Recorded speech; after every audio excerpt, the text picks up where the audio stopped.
যারা বিভিন্ন ইউনিভার্সিটি থেকে এমএ পাশ করে দেশের বাইরে পিএইচডি অথবা এমফিল করার জন্য বা হায়ার স্টাডিজের জন্য যেতে চান, তাদের জন্য একটা সতর্ক বাণী দেই। আমি ভুক্তভোগী হয়ে আমি প্রায় 1 মাস 1.5 মাস ইউনিভার্সিটিতে ঘুরে যে কষ্টটা ভোগ করলাম, যে প্যারাটা পেয়েছি, যাতে আমার ছাত্রছাত্রী এবং আমার ভাই বোনদের পাইতে না হয়, এই জন্য তোমাদের প্রতি আমার অনুরোধ যে এই বাংলাদেশের এসএসসি, এইচএসসি, অনার্স, মাস্টার্সের সকল প্রকার ট্রান্সক্রিপ্ট এবং সার্টিফিকেট ইংলিশে অবশ্যই থাকতে হবে, এবং এগুলোর জন্য নামের বানানগুলো অবশ্যই সুন্দর থাকে, পাসপোর্টগুলো ঠিক রাখবে। আর সবচেয়ে বড় ব্যাপার, জটিল ব্যাপার, সেটা হচ্ছে আমার আমলে, অর্থাৎ আমার আগে আমার পরে যারা এমএ পরীক্ষা দিয়েছে, যারা ন্যাশনাল ইউনিভার্সিটি থেকে, তারা যদি বিদেশে পিএইচডি করতে চান বা দেশে পিএইচডি করতে চান, তাহলে মাইগ্রেশন সার্টিফিকেট নামে একটা সার্টিফিকেট দিতে হয়।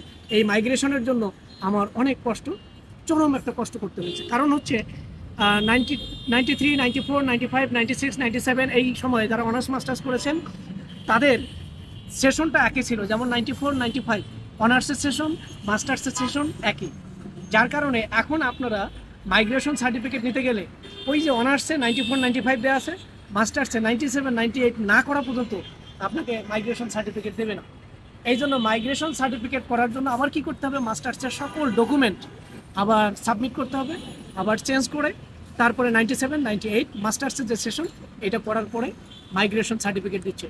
So I would like to request all of you from the National University or any public university, if you want to go abroad for your higher studies, please try to collect your migration certificate, or you can get everything easily.